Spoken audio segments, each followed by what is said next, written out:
Hello everybody, it's Althamir here, and in this video I'm going to be going over the 2025 Elder Scrolls Online Direct that happened yesterday, and just kind of breaking it down and just doing a summary.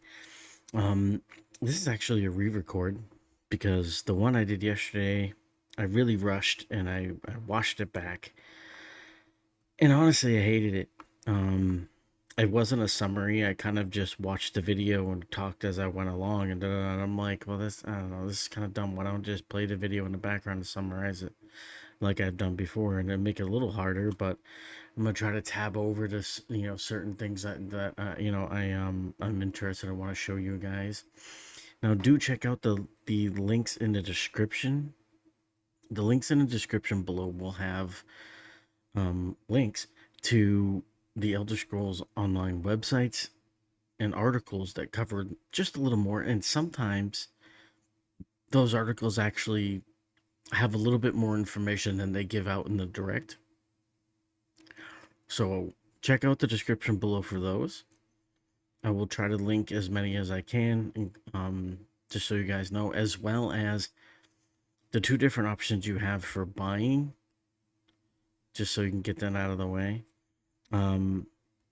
Now, if you don't know what the Elder Scrolls Online is, I'll tell you real quick. It is the MMORPG that was made by Zenimax Online Studios and released in 2014.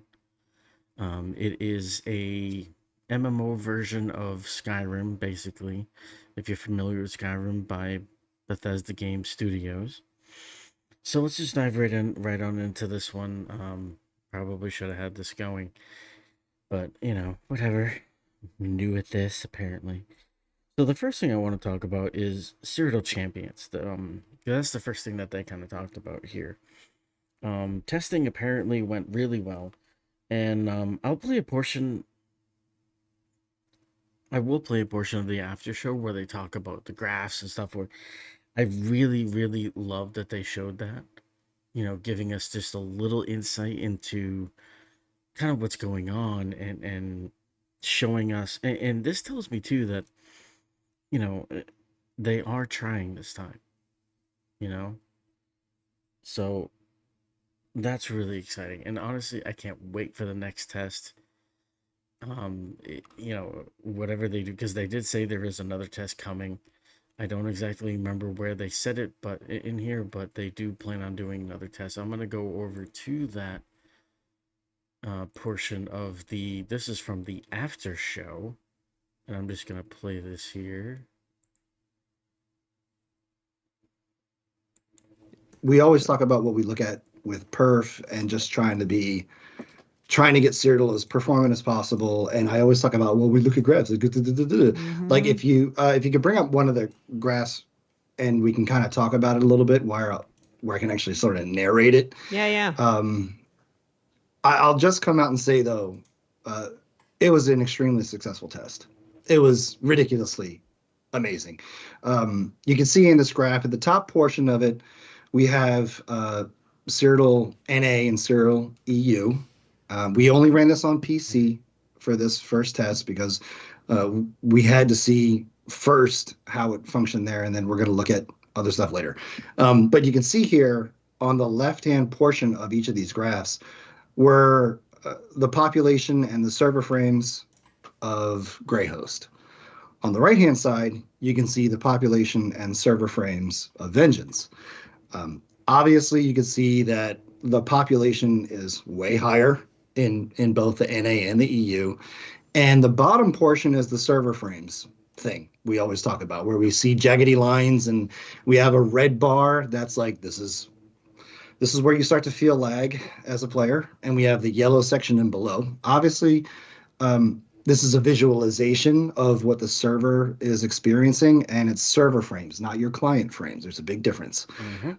In this case, we're looking at how much time it takes the server to handle what's getting thrown at it and all the combat that happens. The higher the spike, crappier it is. In some cases, we know when it gets to a certain point, you literally feel it. When everybody talks about, I can't weapon swap, or I can't dodge roll, or my proc didn't go off, or yada yada, that's when you're hitting those spikes. When things are in the yellow or lower area, that's when things are happy with the server. It's peachy keen. And even when it's just like a little bit above, like you can kind of see in the EU and some in the NA in this picture, even then you're not really experiencing massive 1 second delays, 2 second, any of that type of stuff. If anything, you may have a hitch where you're like, oh, what happened? And then it'll wear off real quickly. Mm-hmm. Again, this is just one graph. I got a few to show. But the first day when we opened Vengeance up, I was staring at graphs. I was updating everybody all day. And I was like, we're watching the population go up, we're watching, and the server frames were staying pretty solid. And we're like, ooh, this is good. This is good. And it was really like just an adrenaline filled week of looking Yeah, at I'm graphs. sure. As weird as that sounds. We hit some records, like from We launch onward, new did. records with a number Yeah. of different things, which is really impressive. Yep. And one of the things, again, I noted that things are slightly edited in here. We have some information in these graphs that we look at as devs that we have blurred out or kind of hidden at the request of our engineers to make sure that certain information is still under our hood. But like you can see the red and the yellow, it's like, hey, this is when things go bad. On that record, if you hit the next slide, this is when we were seeing things were going really, really well. And in the EU, as we had mentioned out there, we're going to toy with seeing how high we can go. We can see like how far can we go before the server does barf. A stress test, yeah. Yeah, exactly. And we got to 4 times our normal population in Cyrodiil in EU. And then we saw the server started to go, whoa, wait a minute. And then we, obviously called it back down. You can see where it has a little bump where we bumped up the cap, and then we went, okay, we got our data. Let's pull it back. Yeah. And in these cases where we see these really big spikes, our engineers were getting logs from that, so they can actually start trying to pick apart. Are there certain abilities? Are there certain actions? Are there cases where everybody clumps together in a big, massive fight? And we start to go, okay, what's the data that we can actually get out of this? Besides, how far can we push the server and keep it working well? Yeah. But yeah, this was a record. Like we got the most people in Cyrodiil ever in ESO. And we knew that the server can't handle that at that level, but we did get it up and running, and it was like, okay, this works. We know where our new limit is.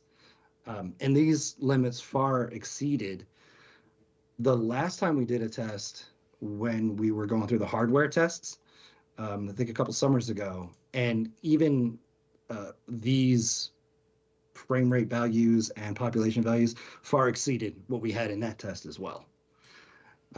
For I think the next slide, I'm trying to follow along on my computer too, because we don't have the streaming we're going with. We're doing it live, right? Go. Yeah. No, I'm doing fine. Doing fine. So yeah, this shows sort of like the week of the test. Again, you can see in EU where we bumped up the pop cap a touch. But what's funny about this one is that spike all the way on the left on the Cyrodiil population North America. That was a Chalman fight. That Rich was in that fight. I was defending in that fight.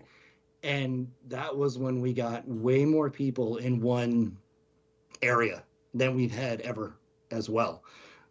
We had, I want to say, the same amount of people that we had been like allowing into Cyrodiil as a whole. We exceeded that at the Chalman fight alone. Wow. And it was insane. It was a long, like 1 hour brawl minimum. We did defend. We got 133k tick. I think that was the number. It might have been 155k tick, but it was stupid. It was a lot of fun. But this kind of shows like the whole week. You can see where population went way up. You can compare it to again Gray Host all the way there on the right. And the frames were rocking solid really well. Again, there were some moments where you could still see it peaked up a bit above the yellow, but in those cases, it's running smooth and running fine. And then I guess the last slide is sort of like a bit of a zoom in on the end of the test and the beginning of back to normal, or as it were with Grey Host. Again, and you can see like the population going up, coming back down, and the server frames being okay. But you can see where the focus of the test was on ability density, was on the complexity of abilities. And you can see with the higher population and the simpler abilities, the performance was better than with our current abilities and a lower population. Like you can see that spike on the 2nd of April. And it's like, okay, we know with our current ability density and how much the abilities do, this is something that Vengeance is looking to try and fix. And we have, I did a video internally, and we can probably show that as just like running off in the background as we're chit-chatting here about other things. But Yeah, there's no sound. yeah, there is no sound. That's fair. When we made the video internally, I had like, music on it that was licensed and stuff like that. But it's gotta watch your back. But this is what it was like out there. It's what's been in my head since 2009.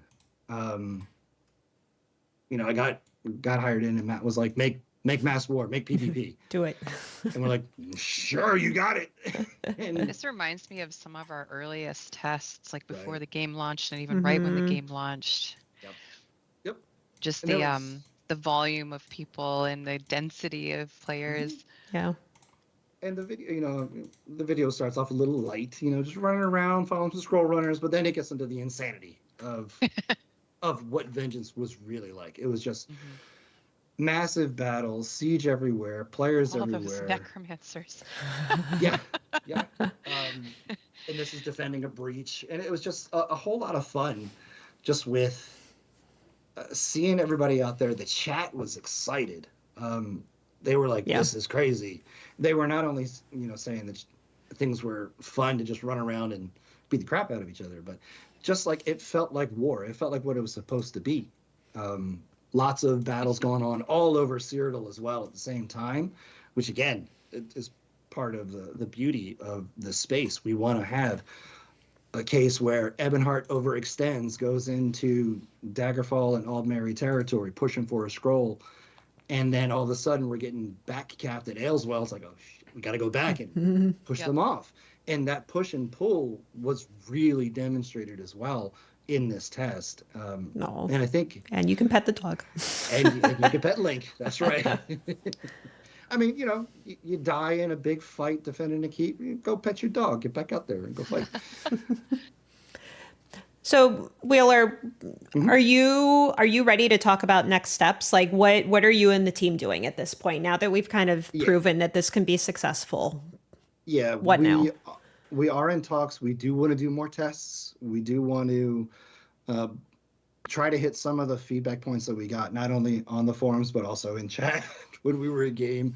We do want to hit some of those feedback points about build variety, but also we want to keep stressing that these are tests that we're trying to do to see, when we turn System X on, when we if we turned on achievements or if we turned on leaderboards, does that have an overhead associated with it? If you can go pick up crafting nodes, does that have an overhead associated with it that is hanging out? So we're in the process of trying to figure out next steps where it's going to align up with the updates, but there will be Vengeance will come back. What form it'll come back in, what's turned on, what's added to it. We're in the process of working on that right now, but we know that we kind of have a route that we can go with getting those mass fights, getting those battles back. And I know a lot of the feedback was, well, this is great, I just have class abilities, this is kind of it. And we know that's feedback, and we do want to tackle that for sure. Yeah. Well, awesome. I know you were pretty excited when you saw the amount of people that were all just kind of not just in the campaign, but just all in like one single keep, all fighting. Like you were right there in the fray with everyone. And the video was all me. Just yeah. It was fun. Awesome. Well, thank you for sharing these So, I mean, that's what I wanted to share with you guys. I mean, that's so crazy. And the PvP was really crazy, and it was pretty fun, I will admit. Let's go back to this here. Boop. You know, and I can't wait for the next test. I really can't. You know, so bring it on. All right, so next part I want to mention is Heroes Return. This is something that I still have to kind of do a little more research on, honestly. But I really do like this idea that they're coming up with. And what Heroes Return is basically it makes it easier for returning players. So many players that I've come in contact with through the years, you know, they'll come back and they'll play for a little bit, and then it's like they just get overwhelmed with information, you know, and they're just like, wow, like I'm so far behind. Am I ever going to catch up? Is this worth it? You know, kind of thing. And then you're obviously trying fairly hard to get your friend to continue playing, you know. So if they can somehow make that easier, I welcome it. As long as it doesn't like add any sort of lag or make it things difficult. Apparently, the only people that can see it are people that have been away for, you know, from the game. And I'm like, okay, so what's the cutoff? Do you have to be away from the game for 6 months? Basically, does your account have to enter cold storage? Because this is what they started doing, right? If you haven't played in a while, what they do is they throw your account into cold storage, basically, and you have to, you know, when you first log on for the first time, it takes you a little longer to download and all that stuff because you're kind of like waking up, you know. So is that what has to happen for your account to kind of trigger? It's like, okay, this is the first time this account is logged in, you know, 9 months. Well, you know, boom, returning player. But sometimes even if you've been away for like 3 months, it can be a lot. Meta can change pretty quick. Not even meta, but just what's preferred. You know, what someone might just find fun, you know. But again, if they can somehow make this work and make it really, really easier for people, I really welcome that. And the next thing is the starter zone refresh that they've been doing is really sick. You know, I got to test that a little bit. I think it was in the last PTS cycle. I think it was. But it looked really good. Just the pictures I've seen. And I can't wait for them to kind of branch out and start doing all the other zones. Because I assume that's what's going to happen. They're going to do all the other Alliance zones. Like Oridon all the way through Reaper's March and stuff. And that's what I'm excited about. I can't wait for that.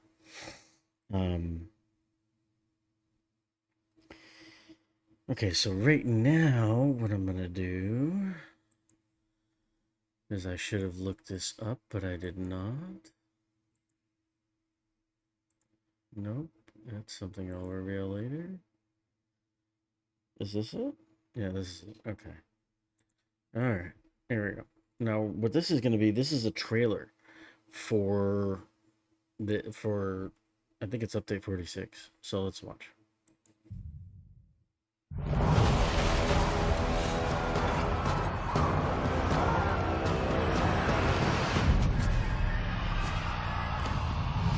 When we arrived, the necromancers had already killed everyone. We attacked. But you see how that turned out. They call themselves the Order of the Black Worm. They tried to drag Nirn into Cold Harbor with giant anchors from the sky. Called it the Plane Melt. Crazy time. I am tempted to apologize for you getting caught up in all this. But something tells me the hand of fate brought you here. Five Claw. You always arrive just when the Rise needs you most. Now that we know the enemy, the time has come to take the battle to the Worm Cult. Let's destroy these tusking soul reapers. Find that damn snake and send her back to oblivion.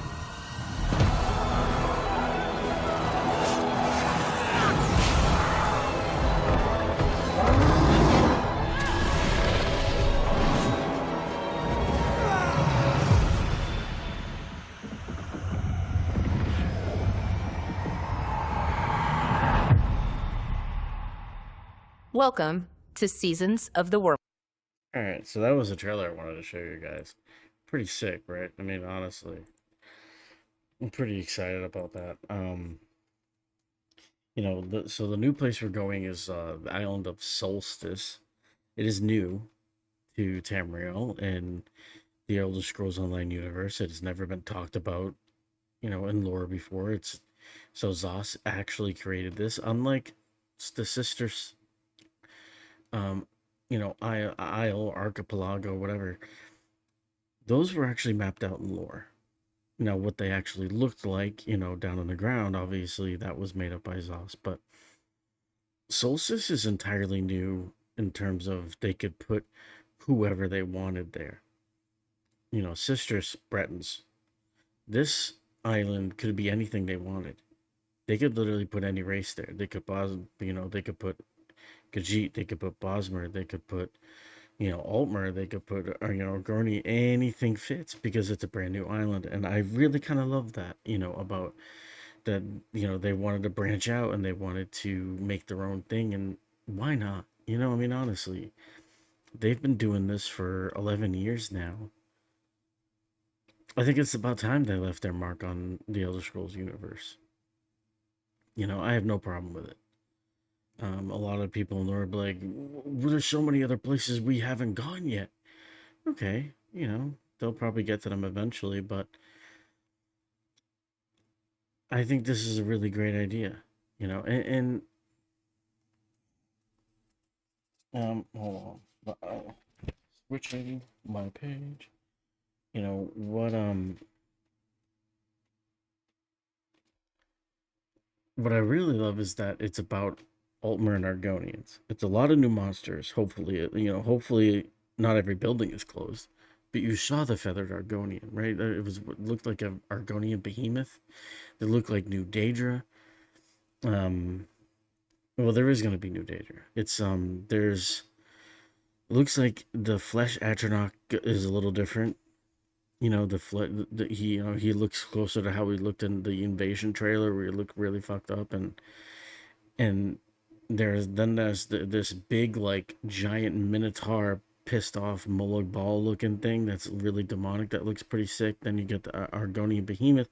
I really love the new monsters, and it looks to be even new, like, architecture. I can't wait for that. Next I want to talk about is the Writhing Wall. The Writhing Wall looks pretty sick, and this is a server event that will happen in Q3 to unlock the next zone. So basically, what's going to happen is there's going to be an event, and they're going to invite as many people as they can. You don't have to, apparently, you don't have to own Solstice in order to participate in this. They're going to find a way for people to participate. But you can't really do anything. You can't progress. So, basically it's like you're kicked out after that, I guess. But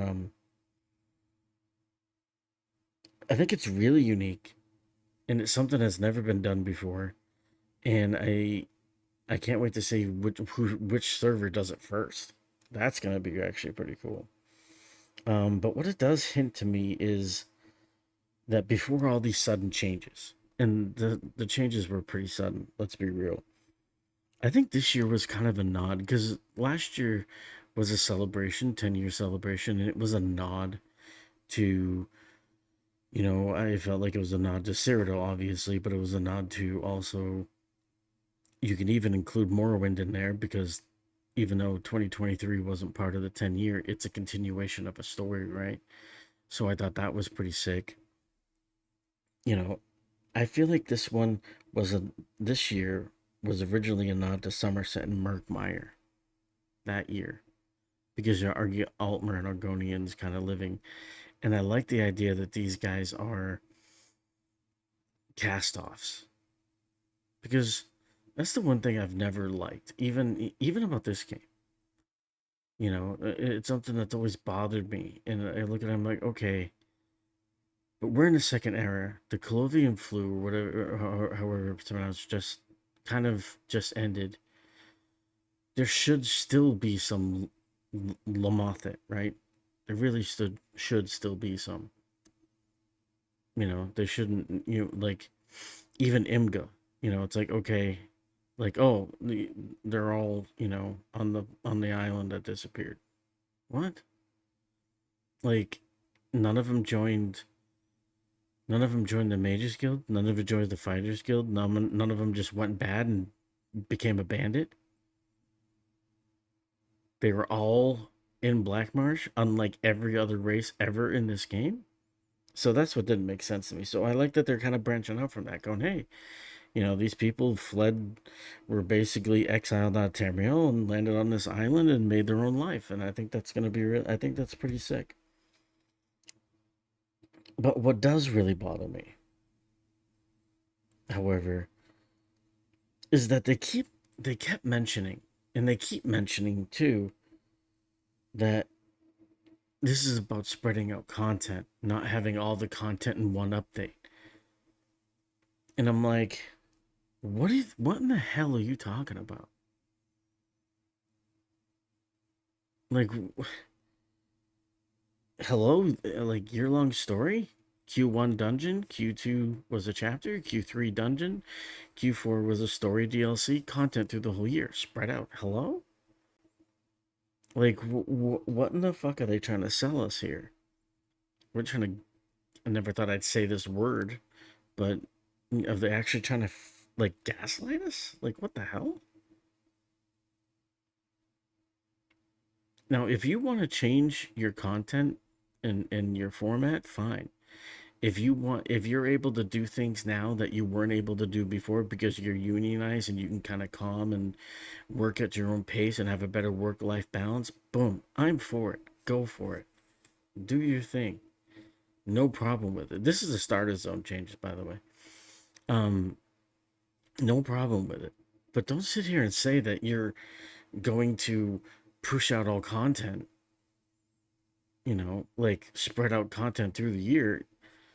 So far, what you've told us that's being released in Q1, 2, 3 of 2025 is the same structure. Don't tell me it's different. Fucking lie to me. It's absolutely ridiculous. I wanted to play some video, but I don't remember what it was about. Can't be that video.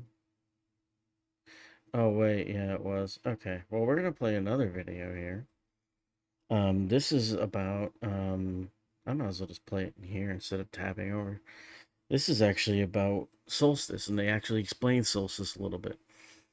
I'm still trying to calm down after, because I didn't want to get too mad. I have Ultimate Rage videos out there. Fucking gaslighters. What a bunch of fucking... Okay, sorry. Alright, so we're gonna play this video. In the past with our chapters model. As the name implies, we'll be delivering on a seasonal cadence. Throughout the year, Seasons of the Worm Cult will include a mix of theme story content, Of course it has to go to this, like, this is what they talk about before the goddamn video, right? Just to get me riled up. Like, you didn't have a mix of content. Like, you didn't have in Q4 a fucking story DLC. Fucking liars, bro. dungeons, and an in-game event that I cannot wait to fill everyone in on. The story begins in June, sending you to Solstice, off the southern coast of Tamriel. With Solstice, we are kind of getting a chance to explore something that I really enjoy about ESO, which is kind of digging into those nooks and crannies where the different cultures and myths and stories overlap. Solstice has a very interesting history and visual style. It's home to a number of races, predominantly High Elf and Argonian. On the western side of the island, it has this clear Caribbean vibe, with a bright and tropical aesthetic, giant shells, and tropical forests. And as you explore the zone, you're going to stumble upon even more magical and fantastical environments. The main city in the area is called Sunport, and is run by both the Corlania Elves and the Tideborn Argonians. It's this weird-sounding mix, but as you learn more of the island, it's all going to make sense. I don't hate Argonians. I feel like they're a little misunderstood. I like Argonians because I like the Underdark. They get this kind of connotation about them, so I'm like, let me show the Argonians some love. They are quirky, they are unique, they have a wonderful, rich lore, they have a great sense of humor. I mean, I personally love the fact that we're pulling our Argonians out of the swamp and into a tropical island. The main city of Solstice is Sunport, and it's a beautiful port city where Argonians and elves have kind of worked together. The very first thing I noticed was the architecture. We had the big, sprawling, fantasy-like Altmer architecture that I have come to love from the base game and beyond. But it's built on top of this beautiful Argonian architecture. And my immediate thought was, something has happened here. Something a little sinister. It's actually a combination of a lot of Argonian and Altmers who are outcasts from their various clans that have come here and established colonies. There's even some Nord stuff in the north and a new type of Argonian architecture and tribe that we've never seen in our game known as the Tideborn. On top of all that, we also have a bunch of fun stuff like a magical carnival where people go in and may not ever come out. Into old Daedric ruins that will have little mysteries that will uncover that'll lead further and further into the story as it unfolds throughout the year. A visit to Solstice isn't a tropical vacation. Caribbean sun, ocean breeze, sandy beaches. Greenery and flowers and the water's nice and clear. But there's also all these things trying to kill you. You have to have your sword and shield ready because it's about to go down. The Worm Cult have established a base on the island and are unsurprisingly up to no good. Cultists roam the land, harvesting the souls of the islanders for their nefarious goals. They're led by a new leader, Wormblood, who has some questionable ties and a plan to bring glory back to the Worm Cult. When you first arrive on Solstice, you'll learn more about the Worm Cult and ultimately lay siege to the city of Sunport to free it from their control. And this helps establish a base of operations for you and some of your allies for the rest of the story. And these allies are going to be some of your favorite characters from the last 10 years of stories. I am super excited for a bunch of the characters that are returning. These are all characters that we've been with since the beginning. Everyone knows Razumdar. He's a fan favorite. Everyone loves him. He's going to be back for our adventure. We also have Scordo, who is also another kind of rough and gruff best friend that's traveled with us throughout the years. Gabrielle, Baniscalarian, just the whole kind of main crew. As many people that made sense to return that were involved in the main storyline are coming back to go on this adventure with us. I'm also excited to explore some characters that maybe didn't get a chance to shine in our earlier stories, like we are bringing back Prince Azah in a key role, and I think it'll be a really good opportunity to kind of build on his character. I've heard Roz is coming back, so I'm happy to talk to my favorite Khajiit. Outside of that, I don't want to spoil anything. I'm so excited for people to come in, play the game, and see if they can beat my monster. We get introduced to a bunch of new types of monsters in Solstice.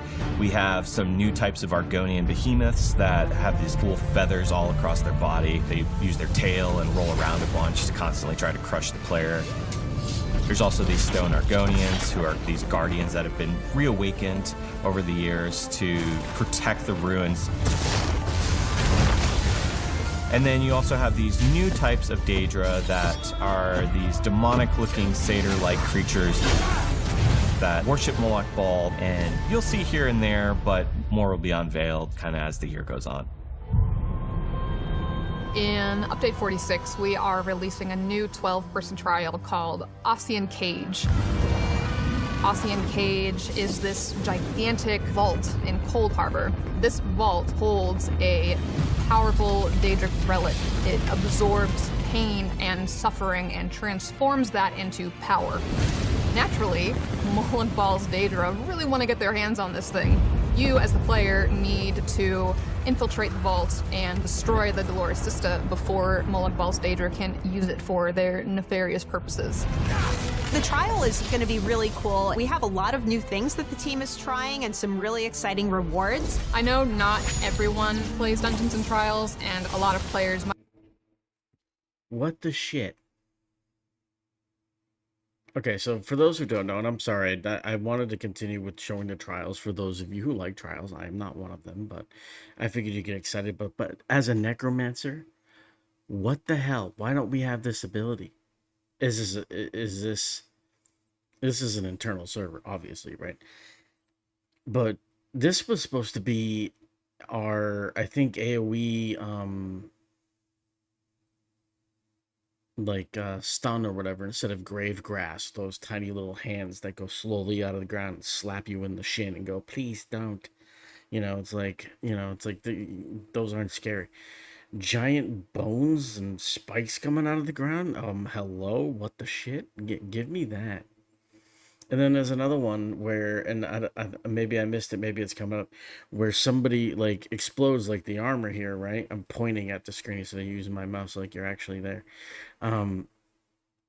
This here, but it explodes and there's this green rune, I think, that comes out of the ground, and then they're like body, like bones around you with skulls flying around you, and I'm like, why don't I have that? Why? And obviously the necromancer NPC that has the giant hand that comes out of the ground and grabs you. Why in the hell do necromancers NPCs have better abilities than the player necromancers? What the actual fuck, dude? Give me this ability, goddammit, and bring back, as part of scribing, maybe as part of class scribing. Here's an idea. When you bring in class scribing, which I think they already have, give us our dragon ultimate again, goddammit. Okay. Might be a little nervous to play trials, but I really want to encourage everyone to just jump in. They're really fun, and players are really excited to teach new players the ropes.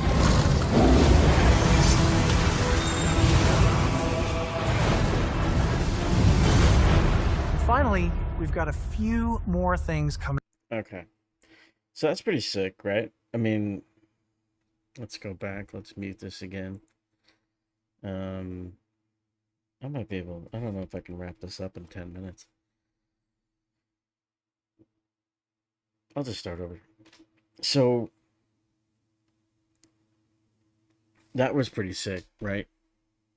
The showing Solstice, the backstory of it. The architecture looks really sick. This is obviously getting into subclassing right now, which is kind of funny because it's my next topic. So with subclassing, you can swap out 2 of your 3 skill lines. You have to keep 1 of your class's skill lines. So if you're a necromancer, as an example, you can sub out your Gravelord line with the animal companions with Warden. And then you can also grab, say, like Draconic Power from Dragon Knight, but you have to keep one of, let's say you keep the healing skill line. You have to keep that, so that makes sense. They will require 2 skill points instead of 1. No, okay, this part is, I'll need to look into maybe a little bit, but basically how you unlock it is once you reach level 50, like for someone like me, basically, since I'm an alcoholic here, I won't have any trouble with subclassing. I might have to do like a quest, I think, and just to unlock it and kind of do some things, but overall, I should have those skill lines because I already have a level 50 Warden. I have a level 50 Sork. I have a level 50 Knight. You see what I'm saying? For those who don't, let's say you're like a friend of mine, they only really play 1 character. They will have to actually level up. I just saw a fucking necromancer in Bone Colossus form using Adric Spear. That will be me. Anyway, my friend will have to they'll actually have to do a little bit more to unlock it because they don't have like a level 50 Nightblade or, things like that. So, and the best part of all of this, it's free. They're giving this as part of the base game update. Isn't that insane? Probably the biggest thing that's actually hit and they're giving it to us free. That is absolutely crazy. I would say applaud the ZOS on that one. Now, what does worry me, and it's a pretty big worry, they're already ahead of me. How fucking great. I'm actually going to bring this back a little bit, and we're going to watch, I don't know, we'll watch Solstice again. What really worries me is balancing. You know, I mean, ZOS has shown that they kind of have trouble with this, even with classes that are kind of falling behind. Now, I will admit, you can do the entire game on any class that's in the game right now, but there comes a point where it's like, is the class fun? And there are classes that just aren't, Necromancer being one, right? And what kind of concerns me with subclassing is, let's say you have a Templar. This is the thing that the scenario I've been using. And a Nightblade picks up at the Aedric Spear line. Let's say, for whatever reason, the Aedric Spear line is completely overpowered on a Nightblade. But on a Templar, it's just working as intended, works just fine. Okay, so how do you balance that? You can't nerf Templar for no reason, right? That makes no sense. That's not fair to Templar. You know, it's just not. So how do you do like how do you balance something like that? And that's what concerns me. You know, and I also don't want this to give ZOS an excuse not to work on classes. Well, we don't have to work on Templar because, well, you know, they can just take Dragon Knight abilities, or they can do this, they can do that, subclassing. We don't have to give Necromancer new abilities because, oh, subclassing. And it's like, no, you still do. Necromancer is still shit. Like, let's work on this. So that really, really kind of worries me a little bit. I'm not gonna lie, and it's the reason why I can't be excited about subclassing. Not until I test it and look at it, and it will probably I won't be satisfied with it for probably a solid 6, 7, 8 months. Once it goes live, that's when people start really playing with it. You know, because it's gonna be the PvE and the PvP communities that really kind of break this thing. And the thing that I'm worried about too is, see, people kind of blindly follow the meta in this game. You know, you don't, like, for instance, let's say you join up a trial and you're just doing it just normal trial, not even maybe not even vet, right? No hard modes, just normal trial. And I've heard of stories where people are asking people to be Arcanists. And I'm like, why? That is so stupid. Just because the elite, you don't need to focus on score pushing and hard mode, what those groups do in those scenarios, until you get to those scenarios. In vet dungeons, even some vet trials that aren't hard mode, normal trials, all the other stuff, you can do pretty much what you want as long as your DPS on a non-trials dummy, just a regular, whether it be a regular veteran, you know, a regular dungeon boss is around 25 to like 40k DPS, you're perfectly fine. Now, I want to emphasize that those numbers I just said were on, if you're going to do it on a dummy, the target dummy that we're looking at is the robust dummies, which are equal to veteran dungeon bosses. They don't give buffs, so it's kind of like real, I call it real-time DPS. You know, that's also gonna worry me. Everyone's gonna come in and it's like, oh, you're a Nightblade Sork Templar? Well, nope, sorry, not an Arcanist. You don't have Arcanist abilities. Arcanist isn't the end-all be-all. It just makes things easier, even for people like me. People like me struggle because my ADD and all these other things, and it's just really hard for me to get good DPS. I need kind of a simpler rotation. I'm not afraid to say it. I usually do a heavy attack or console build, to be honest. we'll have to see how this goes out. You know, I will be on the PTS and I'll be testing things and I'll be showing you guys, you know, what I can. I already have a few subclassing things I want to try out, so I'm not gonna spoil it. Well, I already have actually, but in another part. But actually that video is getting deleted. Oh, nice. Never mind, I didn't spoil it, so I'm not going to. Sorry, I'm a child. So stay tuned for those videos. I'll be touring the houses. The houses look sick. I'll be exploring the zone. I'll be looking at subclassing. There's those fucking spikes again, man. Sorry. Like, and it's gonna be a lot of fun. So keep out for those videos. Now I want to go back to what next I was talking about, which is that Q3 event that's coming up. Yeah, don't give a shit. Okay, here we go.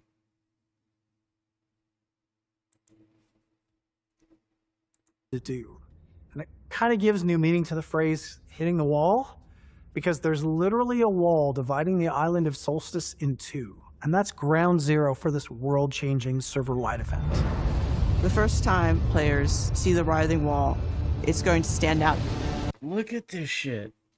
Sorry to pause it, but this was the whole point. Look at this. And you know what's crazy about this? Is the soul withering wall, right? This is necromancer, people.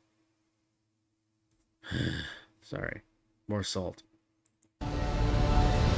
This looks so sick. So this is gonna be the event, right? We're gonna have to kill this wall as a server. As a server. Think about that for a second. As a server. And we're gonna have to knock down this thing in order to access the next zone. That's going to be crazy fun, honestly. It's actually exciting. It is this massive conjuration constructed of raw souls that have been blended together into a soul-juiced concrete, and it completely blocks off Eastern Solstice, where the Worm Cult is staging their invasion.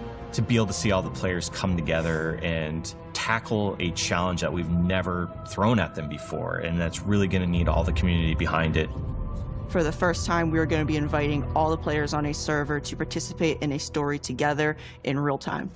In the Writhing Wall event, the Fellowship of Stirk has joined forces to stop the Worm Cult invasion of Solstice, but they need players to help. Your activities will have real impacts as you defend the siege camps, improve the camp defenses, and build a weapon that is capable of taking out the Writhing Wall. Being able to see players contribute and fight against lots of nasty stuff coming their way, that's really going to change the world around them.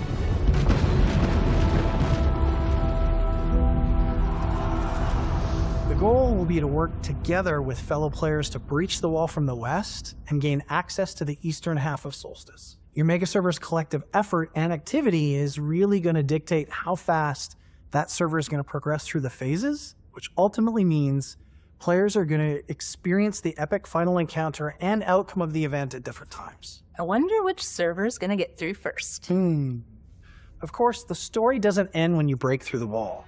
The second half of the Worm Cult saga arrives in our final update of the year, which is in the fourth quarter. You'll head to Eastern Solstice, and while we don't want to spoil too much of what happens here, Tropical Paradise kind of comes to an end. This region's feel and vibe stands in stark contrast to the bright colors of the West. In the East, you'll embark on a journey to unveil the source sustaining the Worm Cult's seemingly limitless army. You'll need to forge new alliances with ancient peoples and prepare your final assault and climactic battle to defeat the Worm Cult threat and its soul-harnessing powers. That's a lot of new content, and I think that I will say that that's actually really exciting.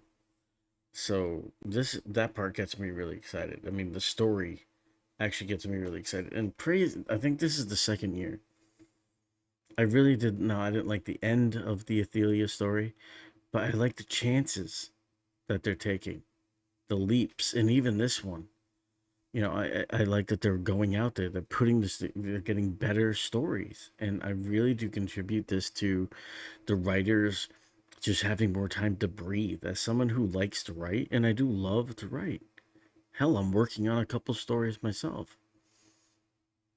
It helps to breathe because if you just write deadline, write deadline, write deadline, you know, things become really bad, you know.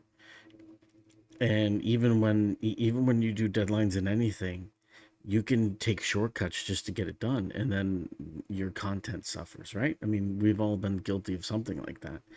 So I love that they're having a little more time, and I'm interested in this story. I really, really am. Now, okay, so this is, let's see.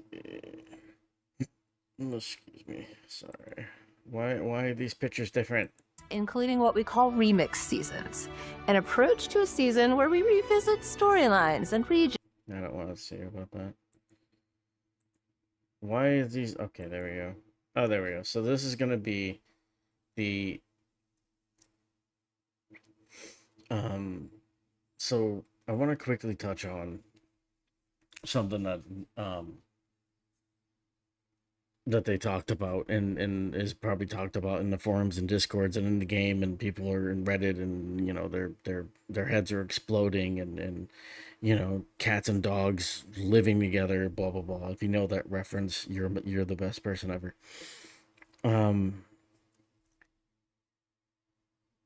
Is the content pass. Sorry, I got lost there for a second. Ran out of breath. It's hard being me, man.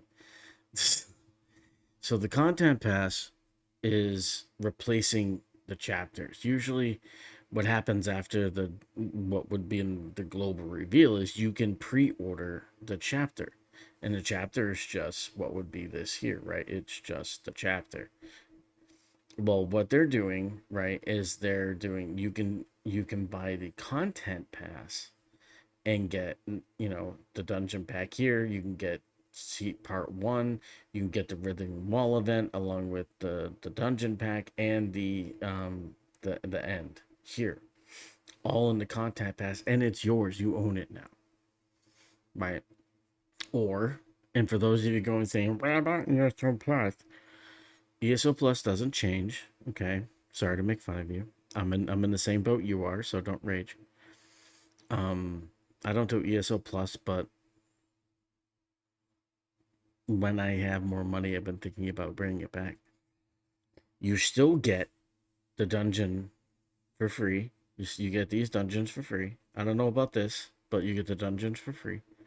And you still get the, you know, the furniture, you still get the housing, you still get something that, I don't know if they talk about in this video. They don't. I'll show you later. You still get something else that's new and really exciting. That's ESO Plus exclusive. You know, and again, when you shut off your ESO Plus, you lose access to this, right? But the content pass just gives you all this. And let's be real, before anyone's like, you know, first of all, breathe, because you're not making sense. But they have to make money. It's a business. You know, they're not just going to give everything out for free. And I found out that Mage Recall that I was using in other videos in the past comes with this.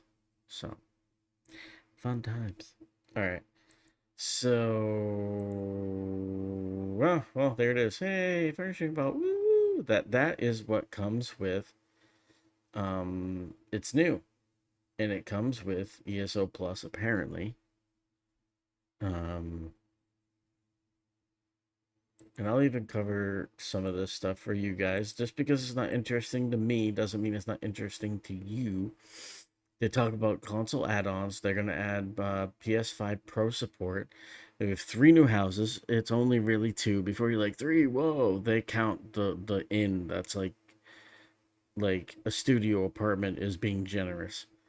You know, it's a room. And we're going to do stackable master writs, which is really sick. And one more thing, apparently Gina got bored, I don't know. And that is going to be a Furnishing Vault, which Rich explains how this how this works. So I'm just going to play this real quick. One more thing. Oh. That we would like to mention. Okay.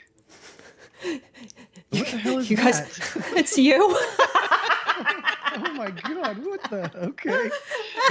I had to have fun somehow, okay?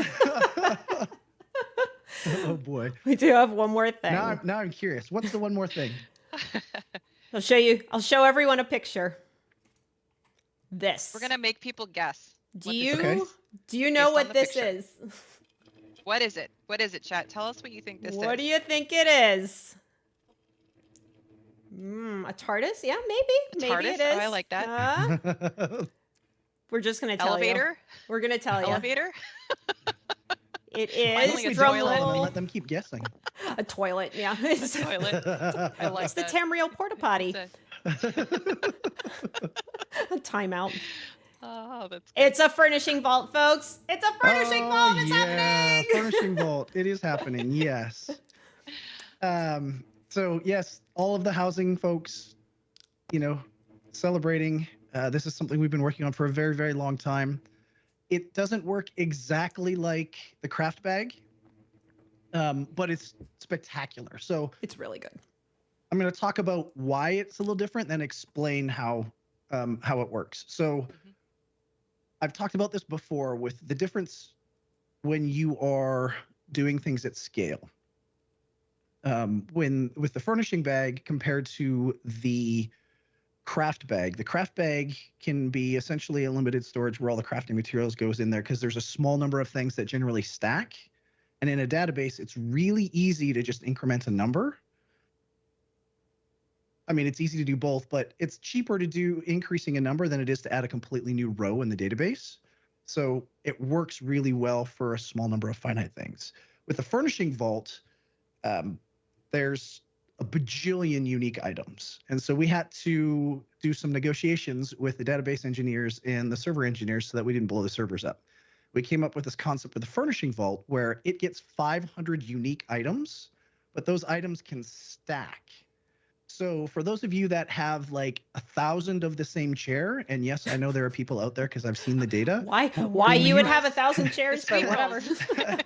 When you put those chairs in your Furnishing Vault, it only takes up one spot because they stack to 1,000. So that's awesome. It's a huge amount of inventory space that you get to take out, and you can pick and choose. And the other really cool thing about the Furnishing Vault in and of itself is it's fully integrated into the editor and into housing in general.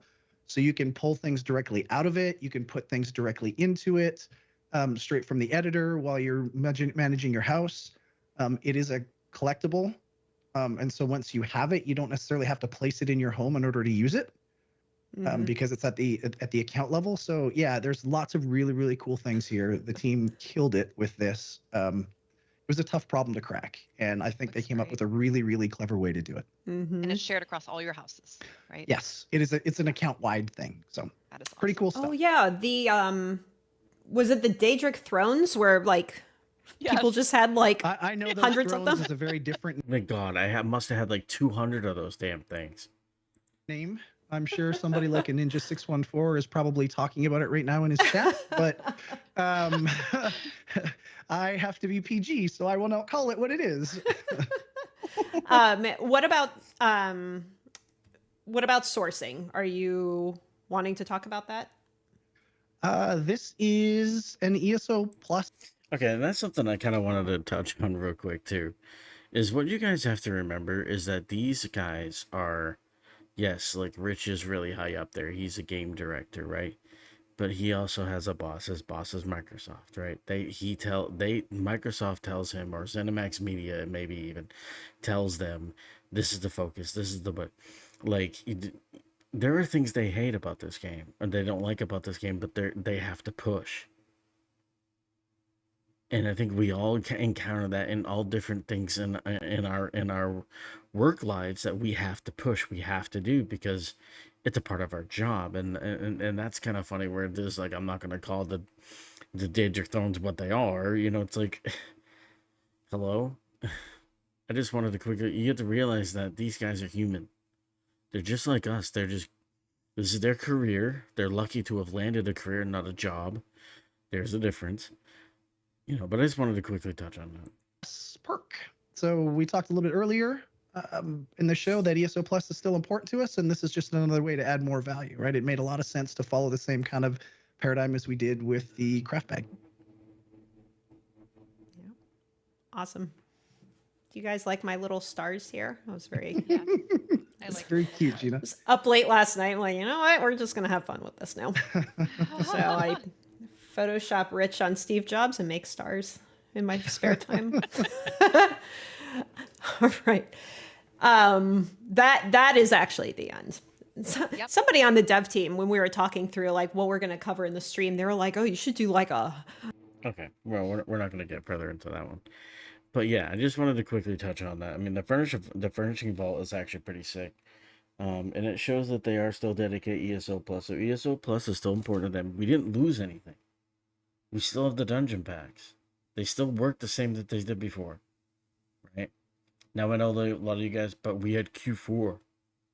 Okay, they gave us a Furnishing Vault. Maybe we still have Q4. I don't know. So we'll have to see. I mean, it's still a transition. It's an ever-changing thing. We'll have to see how it works. You know, but I'm just gonna put this over here and do that. Thank you. I want that mount, by the way. Overall, I would say this year is basically a better version of the year launch story. It's a transition year, very obviously. This is moving, right? Okay. It's a transition year, very obviously. And I'm looking forward to the new zone. I'm looking forward to a lot of different things. The story and the wall event looks so sick. The wall event looks so... Okay, this is worried me that it's paused. Okay, let's just do this. I want this fucking recall too, man. Like, what the fuck? So... But I would say subclassing... I don't know how to feel about subclassing. I really don't. Without testing. It seems really good on paper, right? You know, and this is a way, and I will give Zenimax at least a little bit of credit that, you know, they apparently, for those who don't know, they tried out class change tokens and internally, from what Gina had said, and it just caused a lot of fucking problems. So they problem solved it, and this is what they came up with, subclassing. So, oh god, I want that mount too. Look at that mount. Holy shit, what is this? This mount looks so pissed off. So, I lost track of what I was saying. God damn it, me. ADD strikes again. Can't help but feel this is Necromancer's fault. Gotta nerf him again.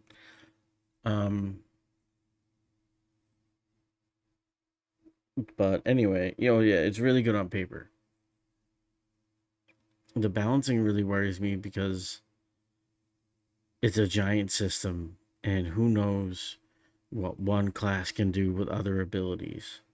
Oh, I was saying, oh yeah, and I applaud them, and I do applaud them. I think it's great that they found out a way to work it out, just like they found out a way to bring in spellcrafting, because the way that spellcrafting was done in the past, it probably wouldn't work now, but they found a way. They problem solved it, just like they did with the class change tokens. That wasn't going to work, so they problem solved it. I like that. So, you know, I really want to see how this is this moving forward. They're just like stuck on images here, or is this really like this is like before? Yeah, this is before. Oh, that's why I'm stupid. Anyway, where am I going? What is life? Touch the battery. I really want to see also, there's really no answers in terms of combat changes. Necromancer still needs a lot of work, you know, and it blows my mind how Necromancer has is not even a word, just go backwards since it was launched. When it was launched, it had a few problems. Skulls was slow. Blastbones was broken. Thank you, PTS. No, unknowledgeable people. And skeletal archer was not that great. You know, tethers. But if they fix those three problems, you know, Necromancer was in a good spot. You know, Blast Bones, when working, was a great burst ability. You know, Gravelord in itself synergy was unique, and in itself could be yet another burst ability. And it really was so close to being a complete class. And that's the reason why I chose it. I'm like, oh, it only needs Skulls to be faster and Skeletal Archer essentially to be fixed. Okay, well, let's go. Cool. And then for some reason, Skeletal Archer got nerfed with dots, even though it's not a dot. So now that skill's useless. Skulls is still slow as all shit. Blast Bones was basically taken behind a shed and shot in the head, which is just ridiculous. Oh, quickly here. This little monkey thing here, I know, to redeem this, everybody who's watching, what you gotta do is you have to go to the ElderScrollsOnline.com website, click on account in the top corner, and then log in and then redeem. You'll see redeem on a list. I believe it's like over here. There's like a drop thing. Just click redeem code and then you type in that code there. Okay. Again, I lost what I was doing. Goddamn motherfucker. I was probably rambling about something useless anyway. Play it back. I can't. It's live. Damn it. So, I don't know. We'll have to see how this goes. There's a lot of things that I'm worried about. A lot of things, you know. Oh, Necromancer, right. And after they nerfed Skeletal Archer for absolutely no fucking reason, you know, what was also nerfed was Harmony, but again, probably should have been perfectly cool with it. But then they went and double dipped and they nerfed the self synergy. Self synergy wasn't even the problem. People weren't even complaining about the self synergy, they were complaining about Harmony. So now that skill's useless. So we went from having only 2 or 3 changes to the entire offensive skill line probably needs to just be erased and redone. So we'll have to see what they do. And Templar needs some help too. The Vengeance version of Templar was actually pretty sick. If they could somehow translate that to you know what's going, you know, to like the live server permanently, you know, obviously adding stuff, but I mean, that's what they got to do. There's classes that still need work, and I think like basically it's Necro and Templar that are the 2 classes that are just dragging the fuck behind. And maybe subclassing will help out, maybe it won't.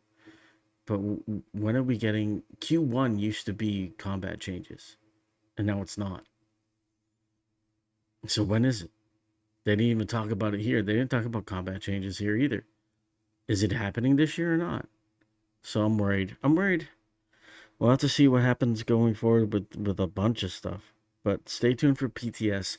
I really do appreciate you guys. Don't forget to leave your comments below what you liked, what you didn't like, you know, what you thought about the ESO Direct. What do you thoughts about subclassing?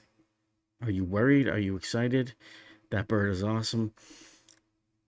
You know, and don't forget to check out my playlist as well. If you enjoy Elder Scrolls Online, I have a playlist going of just what I've done. A giant playlist that has the info I've dropped, but also, you know, my me playing the game. I also have a playlist of Enshrouded. If you guys enjoy my Enshrouded content, check those out, please. That'd be really great. I appreciate you guys, and don't forget, I'm also on Blue Sky. It's kind of trying to start to branch out just a little bit, so check me out on there. I really do. I really appreciate it. Don't forget to like and subscribe, and I'll see you in the next video.